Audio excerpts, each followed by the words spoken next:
Welcome back to First Take. We continue our divisional take segment. This time we're going to the NFC West. Good morning, West Coast.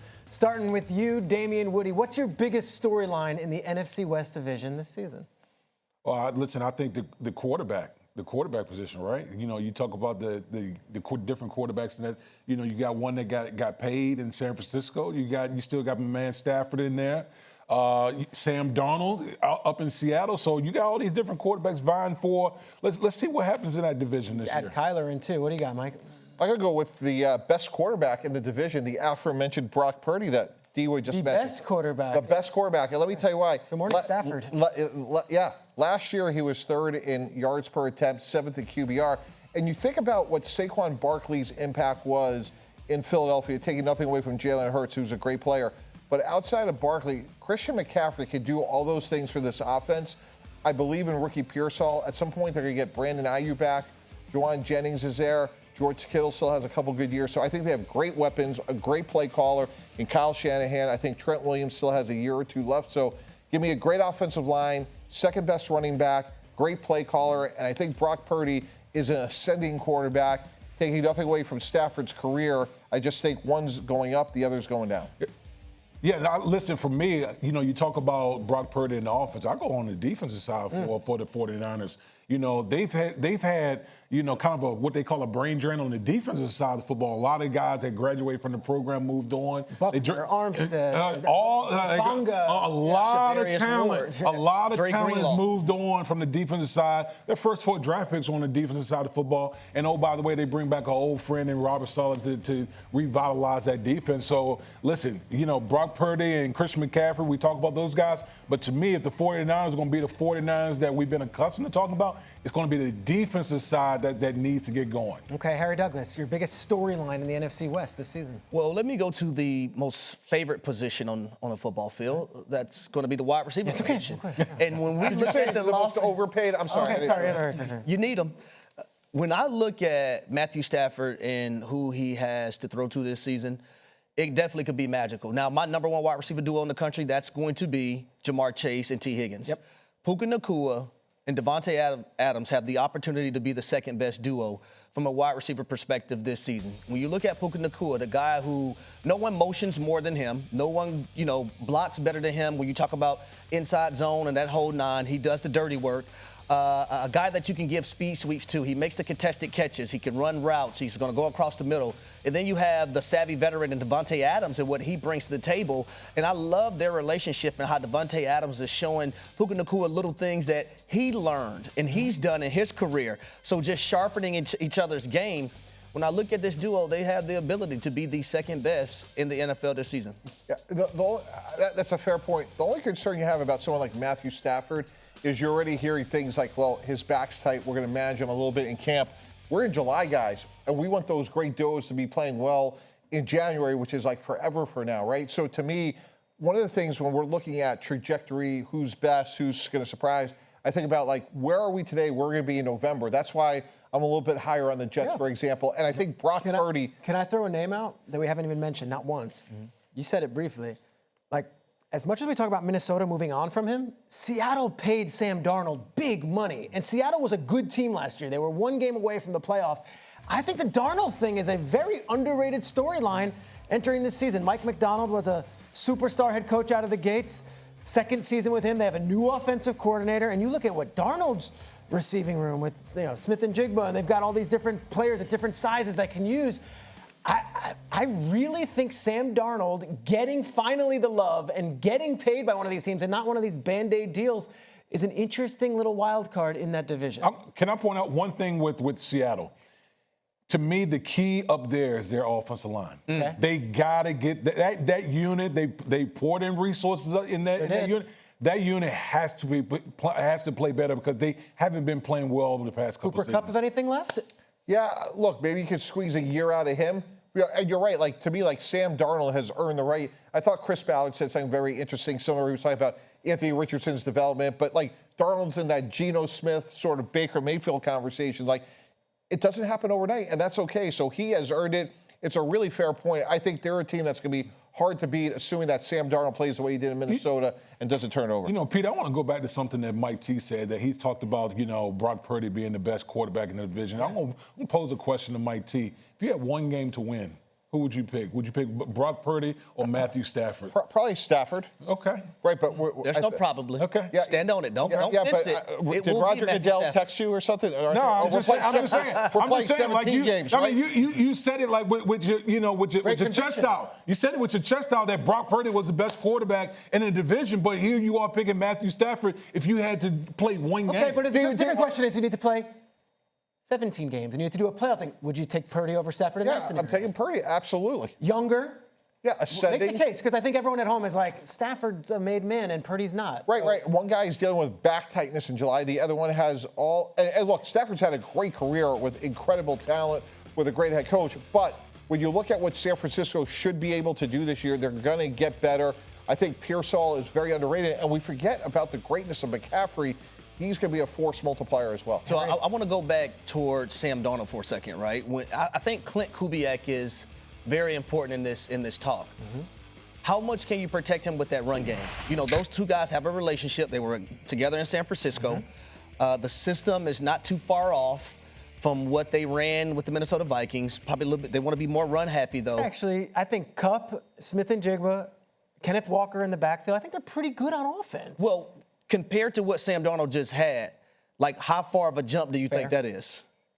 You know what's really interesting? Like, there's another quarterback in this division Let's talk Kyler. For first pick overall. What do you think? And what should be a superstar, Marvin Harrison. I'm tired of waiting. Well, no, listen. I'm tired of waiting. I've already said that. Truly an afterthought of an afterthought. I was like, Darnold's the afterthought. Kyler is the afterthought of the afterthought. Which I think is unfair. I think the Arizona Cardinals are a sleeper team in that division because when you look at it, you look at the tight end, McBride. Trey McBride's one of the best tight ends that we have in our game. The run game that they had with James Conner was one of the best run games in the National Football League. And oh, by the way, the receiver? Yeah, Marvin Harrison? Yes. Yeah. He's going to be a lot better. I think they're going to feed him a lot more this year. 17 games. See, I don't want to see it for 9 or 10 or 11. I want to see it for a duration of the entire season. I want to see you go here. I don't want to see you go here, then here, then here, then here, then here if you're Kyler Murray. So, I've called a couple of their games last season. Yeah. I want to see them get better and steady incline. And they were absolutely dominant through that playoff run. But the star quarterback is already locked in on this season, saying he has moved on from his first Super Bowl win ever. Guys, for all the success that Jalen Hurts has had in his NFL career thus far, he has dealt with a lot of change as well.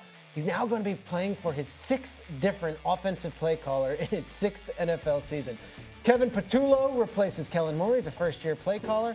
With that in mind, Mike Tannenbaum, can Jalen Hurts still be even better in 2025 despite yet another play caller change? I think there'll be a slight regression just from a standpoint. Last year, everything went perfect, no injuries, and things just fell into place. I'm very bullish on them for this reason. I don't think all changes are the same, guys. I think context is really important here, which is Kevin Patullo goes all the way back with Nick Sirianni to Indianapolis. So I do think you're getting some institutional continuity. And by the way, talked about this earlier, Peter. Like, is there an underrated great coach more than Nick Sirianni? Nick Sirianni has the highest winning percentage of any coach in the NFL, period, end of story. So as your job as part of being the chief problem-solving officer as the head coach, he should be the one that's providing glue. So I think they're maybe not as good as they were a year ago, but I don't think it's because of the lack of continuity on offense. I think Jalen Hurts and Nick Sirianni get the same thing. Say, well, look at all the stuff around them. Hurts to you. Can he make a leap in 2025 and despite already winning the Super Bowl MVP? I believe he can. Jalen Hurts has showed us that he can get better every single year. And the one year he didn't, that was 2023, right? And I'm a firm believer of this. Like, a wise man learns from other people's mistakes. So when I look at a guy like Kevin Patullo, who's coming to be the offensive coordinator, learn from the mistakes that Brian Johnson did or the mistakes that he had. when he was the OC. And Sal Palantonio, who I love tremendously, who listens to our radio show, came on Fred and Harry yesterday. 3 to 7 East Coast.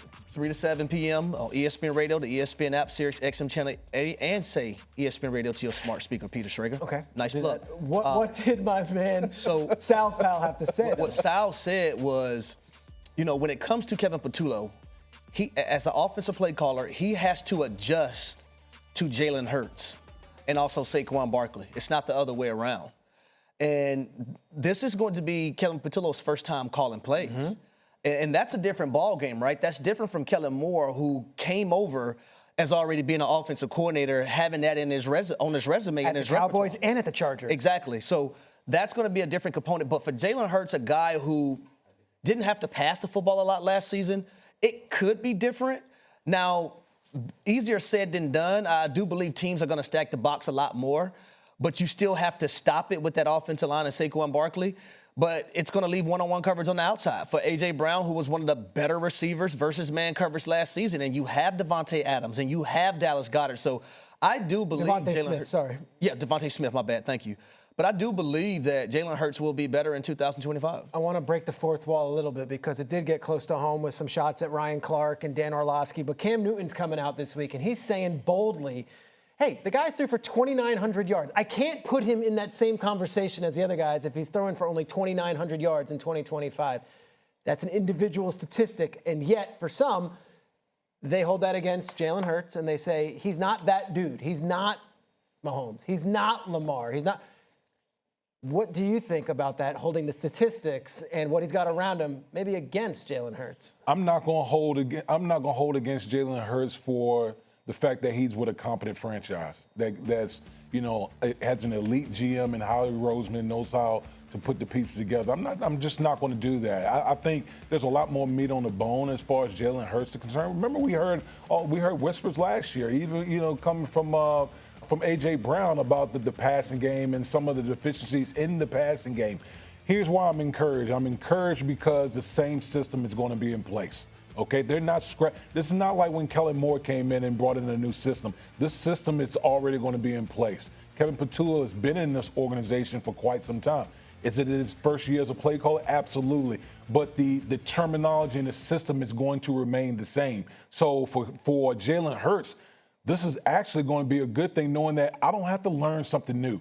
I'm already immersed in this system, and now I can just get better at the details within the system, which leads me to believe that he can ultimately become a better quarterback, passing quarterback, because that's the thing that we've been I think a lot of people have been attacking Jalen Hurts on. Yeah, and to that point, guys, maybe why Jalen Hurts to me is the most admired player in the NFL is, again, when you're seeing in draft meetings, you're saying the tape sets the floor and the character sets the ceiling. He came out. Say that again. Tape sets the floor. And the character sets the ceiling. I like that. Yeah, your baseline talent is what it is, and how hard you're going to work at skill development will set your ceiling.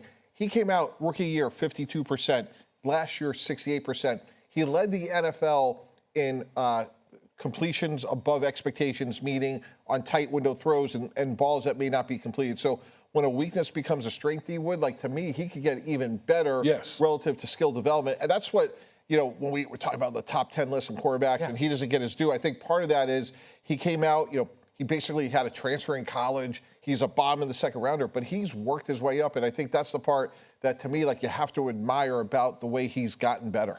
Let's go to the other team from the Super Bowl, and that's the Kansas City Chiefs. Things ended a little differently for them. Hurts and co. celebrate. And yesterday, training camp, we had all this footage, and we got this really interesting quote from Andy Reid. Take a listen to what we're hearing here, where Reid says that Travis Kelce, okay, is still what he was and has not lost a step entering his 13th season. So I listened to this sound. Take a listen. It's felt right now. It looks like he's 20. He's doing a good job. He's in great shape. And I'm not sure he didn't come in first on the whole conditioning thing. He was right up front. You can see he's been working out. You saw him yesterday on the long one where he had the burst. And so he's doing a nice job. He's worked hard to get to this spot here. So. All right, so Kelce for years was not only the number one option, but he was the safety blanket in a lot of ways to Mahomes. Can they still win if Travis Kelce is the number one option? And I would ask you, Mike, is Travis Kelce still able to be a number one option in 2025 in the NFL? Yeah, I think quantifiably, no. Qualitatively, yes. And what I mean by that is I think he'll be impactful in high leverage moments, specifically third down and red zone. But they have such firepower. Xavier Worthy, a healthy Hollywood Brown, Rashee Rice post-suspension. They don't need him to be Travis Kelce for all 17 games. And we cringe about when we hear NBA players with load management, but I think here it's really appropriate. Like, we need Travis Kelce's A game in certain moments. Let's get him ready for those, and let's play him 15, 20 plays a game. And I've had players be very frustrated when I've had similar conversations.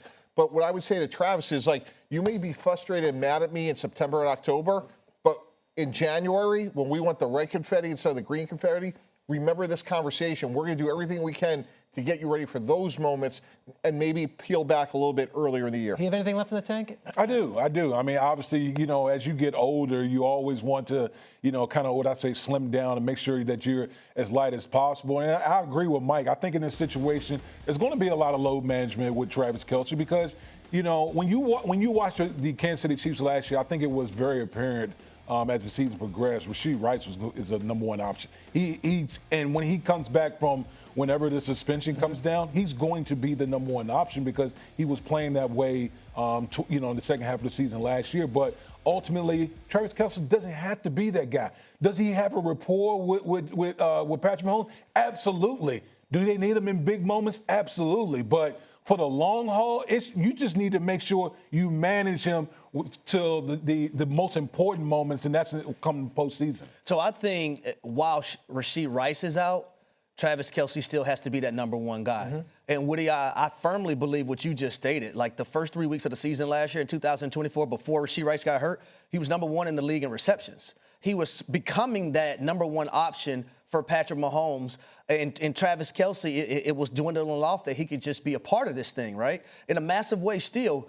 So I think while Rashee Rice is out, Travis Kelce still is that number one. When Rashee Rice comes back, now the transition is happening into now pivoting away from Travis Kelce being that number one option to Patrick Mahomes. There was a time where we would do the top 10 most feared players in the NFL, and you would put him up there with Tyreek and Justin Jefferson, all these guys. I don't think he's viewed the same way that he was then now, though, right? I don't think that's the case, but play with it if you want to. But I will say this: see what happens. Tempt him, challenge, because in the Super Bowl he wasn't. Play stupid games and get stupid results. Leave him one-on-one if you want.